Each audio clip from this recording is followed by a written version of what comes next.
Oi, tudo bem? Meu nome é Jéssica Scipione, estou de volta. Eu fiquei uns dias fora porque semana passada, gente, não consegui gravar vídeo. Semana passada minha garganta simplesmente fechou de pus. Eu fiquei de cama vários dias. Logo que me recuperei, acompanhei 2 partos, um seguidão do outro. Então, o vídeo de hoje é o primeiro de uma nova série de relatos de parto. Vou contar um pouquinho de como foram esses partos, de como foi essa experiência, porque assim, né, a gente vai aprendendo com a experiência. Primeiro parto, domingo de madrugada, estava eu dormindo, eis que recebo uma mensagem do pai falando: a bolsa rompeu. Por volta da 1h40 da manhã, a bolsa rompeu, sem contrações ainda, né? Instruí então para que eles dormissem, porque logo tudo ia começar, e eu também fui dormir para descansar, para poder estar bem tranquila para poder atender eles. Por volta das 5 da manhã, eles me mandaram uma mensagem com print do ritmo das contrações. As contrações já estavam vindo numa frequência boa, de 8 em 8 minutos. Mais ou menos umas 5h30 da manhã, as contrações estavam muito próximas já umas das outras. Eu cheguei na casa deles, então, às 6h20. Eu cheguei, a mulher maravilhosa estava no banheiro, as contrações super fortes já. Era para ser um parto hospitalar. Ela tinha contratado eu como doula e mais uma equipe de enfermeiras que ia fazer o acompanhamento em casa. E depois, quando tivesse mais avançado o trabalho de parto, a gente ia para o hospital. Eis que cheguei lá, às 6h20, ela estava no banho, contrações super fortes, uma atrás da outra. Já era o segundo bebê. Eu pensei, não vai demorar esse parto. Uns 10 minutos depois chegou a enfermeira. Ela então ficou de 4 no banho, no chuveiro. E, de repente, ela só falou assim, vai nascer. A enfermeira fez o toque, a bebê já estava quase nascendo. Foi o tempo da gente ir pro quarto e, algumas forças, a bebê nasceu em casa, não deu tempo de ir para o hospital. Todos os planos que foram feitos não serviram para muita coisa, porque a vida tem seus próprios planos. Porque o bebê escolhe exatamente o tempo que ele quer nascer, a forma que ele quer nascer, e a gente só vai administrando as coisas, os desafios conforme eles vão surgindo. A gente tava, né, com essa equipe de enfermeiros, então tudo tranquilo, o parto ali em casa, elas já fizeram o atendimento necessário e família feliz, o irmãozinho tava do lado, no quarto do lado, logo ele veio, viu e ficou assim, maravilhado quando ele viu a irmãzinha nascendo ali do lado do quarto dele e aquela coisa tão natural. E o que esse parto ensina pra gente? Primeiro, que parto é natural. Parto é um evento natural da vida.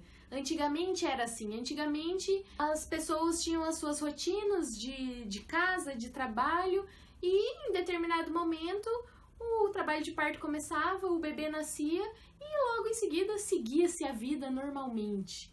Então esse parto trouxe muito isso. O bebê nasceu, continuamos aqui em casa, vamos almoçar, vamos seguir a rotina normal, porque esse é o processo natural da vida. O nascimento é um processo natural da vida. A gente que acabou criando várias coisas, né? Oh meu Deus, mas o parto é a coisa mais natural e mais poderosa que existe. E outra coisa que esse parto ensina pra gente é que quem manda nesse processo todo é o bebê. Ele nasce na hora que ele tem que nascer, da forma que ele tem que nascer. O bebê que tá dentro da sua barriga, ele tem as próprias vontades, as próprias convicções. Ele é um ser humano, né? Então, por mais que a gente faça planos e que a gente se prepare e que a gente pense tudo como vai ser, o parto acontece por si mesmo. O parto é a experiência mais real que existe. E só vai dar pra saber como vai ser vivendo essa experiência. Eu saí desse parto, logo depois já fui pro hospital atender um outro parto de uma mulher que já estava em trabalho de parto desde a sexta-feira de madrugada. Na sexta-feira de madrugada ela começou com contrações ritmadas, contrações de fase latente. Passou o sábado todo, assim, as contrações num ritmo. Daqui a pouco, no final da tarde, dava uma espaçada nas contrações. À noite ficava um pouco mais intensa. Então ela passou o sábado todo assim, a madrugada de sábado com contrações. No domingo de manhã, eles me ligaram também, falando que queriam ir pro hospital. Eu sugeri então de ir até eles para ver como que ela tava primeiro, antes da gente ir pro hospital.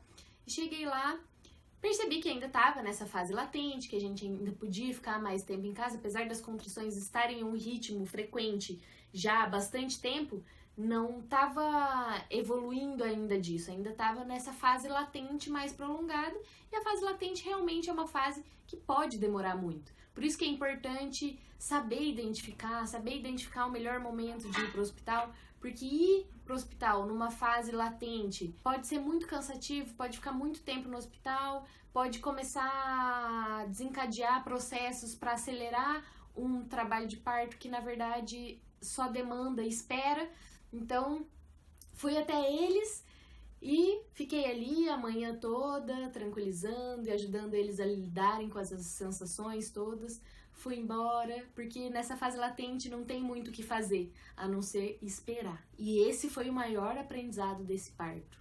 A espera, a paciência. Do mesmo jeito que a outra bebê nasceu tão rápido, do jeito que ela quis, ali na casa dela, que nem deu tempo de ir pro hospital, o outro bebê tinha o tempo dele também. E o tempo dele era um tempo mais devagar. Era um tempo mais tranquilo. Esse é um dos maiores aprendizados do parto. O tempo do parto não é meu, não é seu, não é do médico, não é do pai, não é de ninguém, é do bebê.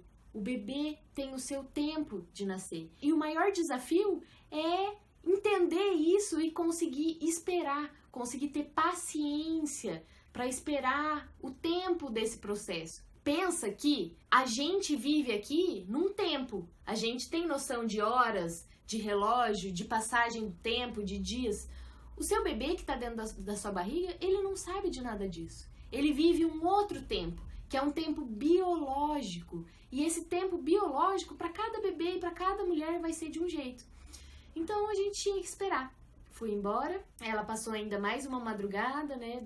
A madrugada de domingo para segunda, com contrações e tendo que lidar com tudo isso. Para a mulher é difícil lidar com tudo isso.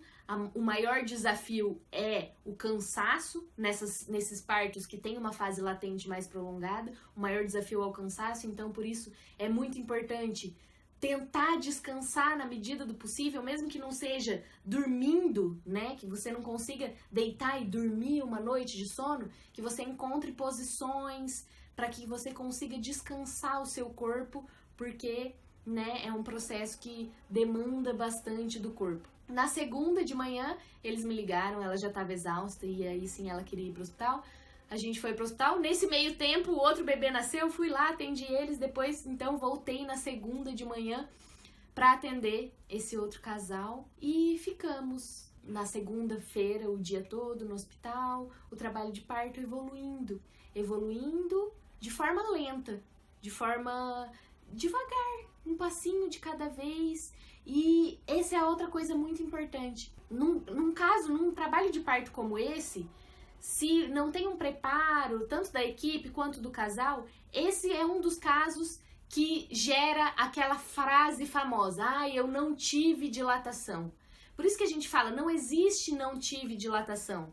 Porque o que não teve, na verdade, é paciência. Existem trabalhos de parto que vão demandar muito mais tempo para que a dilatação aconteça. Então, a gente chegou no hospital, ela estava, depois de sexta de madrugada, sábado de madrugada, domingo de madrugada, 3 madrugadas já com contrações, num ritmo frequente, mas ainda nessa fase latente, ela chegou no hospital com 2 centímetros de dilatação. Então, numa hora dessa, pode vir já o diagnóstico: não dilatei, já tô muito tempo, não vou dilatar. Não, vai sim, as coisas acontecem num tempo diferente. O trabalho de parto foi evoluindo, foi para 3 centímetros, foi evoluindo devagar, e a gente lidando com todas essas sensações, principalmente com isso, né? Essa paciência que o trabalho de parto exige é o maior desafio. E eu costumo falar muito: o trabalho de parto é um intensivo para a maternidade. Todos os desafios que você vai viver no trabalho de parto vão te fortalecer para a maternidade, porque é o que você vai precisar para a maternidade. O que a maternidade exige? Muita paciência, muita aceitação. Então, tudo que você precisa para vivenciar a maternidade de uma forma mais confiante, mais fortalecida, você vai ter um intensivo durante o trabalho de parto. É difícil? Óbvio que é difícil lidar com tudo isso. Por isso que é importante também o apoio, ter alguém ali que tá junto, né? Porque lidar com tudo isso sozinha é realmente muito difícil. Então, a gente passou toda segunda-feira, a madrugada. De madrugada ela tava com 7 para 8 centímetros. E ela começou a chegar num estado de exaustão física e emocional também, né? Porque esse tempo todo exige muito, tanto do físico quanto do emocional. E a gente decidiu ali juntas, então, né? Todos nós decidimos, conversamos e decidimos que seria uma boa hora para tomar uma analgesia, para ela conseguir descansar, para ela conseguir pelo menos ter um tempo para dormir um pouco. Então aí outra questão. Ai, analgesia, não quero. Ai, analgesia, absurdo. Depende de como vai ser o trabalho de parto. Uma analgesia em um momento bem indicado, né, nesses casos que a mulher já está exausta e que precisa de um descanso para dar um gás para conseguir, né, seguir em frente, às vezes para terminar ali o processo de dilatação, porque a dor já há tanto tempo, tantos dias lidando com aquilo, vai gerando uma tensão que às vezes a própria analgesia já faz esse relaxamento e ajuda no final da dilatação. Então, ela tomou analgesia na terça-feira de manhã. Depois de um tempo, a analgesia, ela conseguiu descansar. Foi feito um outro exame de toque e ainda estava com 7 para 8 centímetros, não tinha mais evoluído. O médico percebeu que tinha se formado um edema de colo. Edema de colo é quando o colo do útero ele fica inchado. E daí, sim, é muito difícil progredir a dilatação. O bebê começou também a já ficar mais cansadinho, cansado de todo esse processo também, é um processo que é intenso para o bebê também, todo esse tempo de contração e tal. E nesse momento, então, decidiu-se pela cesariana. Ai, Jéssica, eu não acredito, ela ficou tantos dias e ela nadou e morreu na praia. Nossa, então, ela poderia ter feito uma cesárea lá no começo. Não, gente, esse é o maior aprendizado dessa experiência. Parto é muito mais do que uma via de nascimento. Parto é um processo todo. Tudo isso que ela viveu, todos esses dias, todo esse processo de contração, tem muito aprendizado. Ela aprendeu muito com isso, ela viveu tudo isso, ela era a protagonista desse momento, ninguém obrigou ela a fazer nada, ela viveu cada momento, ela enfrentou cada desafio conforme eles foram surgindo. O bebê, todos os benefícios que ele recebeu durante todo esse trabalho de parto, os benefícios para ela, fisicamente, emocionalmente. E ela ficou assim com um sentimento de tanta felicidade, de tanta gratidão por ter vivenciado todo esse processo, que ela me falou logo, no outro dia eu fui visitar, no outro dia ela me falou assim: Jéssica, eu viveria tudo de novo. Eu viveria tudo de novo, mesmo que eu soubesse que no final ia ter uma cesariana. Porque o caminho é mais importante do que a chegada. Tudo que a gente viveu junto nesse processo foi muito importante para ela, para o bebê dela, para fortalecer e para ela aprender 1 milhão de coisas que ela ainda vai refletir vários dias, que ela vai, né, pensar sobre isso por muito tempo ainda, e as fichas vão caindo. Então, eu queria muito contar essa história para que vocês entendam que a cesariana faz parte de um atendimento humanizado. Parto humanizado não é uma via de parto. Parto humanizado não é parto normal. Parto humanizado é um novo modelo de assistência. Um modelo de assistência em que a mulher é protagonista, em que se respeita a individualidade dessa mulher, em que se usa as melhores evidências científicas e em que a cesariana faz parte dessa assistência. Não é parto normal ou cesariana, o que é melhor, o que não é melhor. o que é melhor é todo esse caminho, toda essa preparação, tudo isso que você está vivendo não é em vão, nenhuma contração é em vão, nenhuma liberação de hormônios é em vão. O bebê dela não nasceu pela vagina dela, só isso, mas ela vivenciou todo o processo, ela recebeu todos os benefícios e no meio da história dela teve uma cesariana. E isso não tira em nada a beleza de tudo que ela viveu. Então, é isso. Muito aprendizado, muito aprendizado. Espero que vocês consigam refletir também sobre algumas coisas. Às vezes a gente pensa muito e planeja muitas coisas e o parto é isso, ele simplesmente acontece, ele foge do nosso controle. Não dá pra planejar, não dá pra imaginar como vai ser, ele simplesmente é. Então, respira fundo e se prepara da melhor forma que você puder durante a gestação, mas no momento do parto simplesmente se entrega para essa vivência e recebe o que a vida tem para te dar e aprende com cada experiência. É isso. Um beijo, até a próxima. Semana que vem tem mais vídeo com novos assuntos. Se você ainda não baixou meu livro, baixa, eu vou deixar o link aqui para você baixar o livro e se preparar para todo esse processo. Me segue no Instagram, que tem vídeo todo dia. Me curte lá no Facebook. Se inscreve aqui no canal. E é isso. Maravilhosa. Bom carnaval!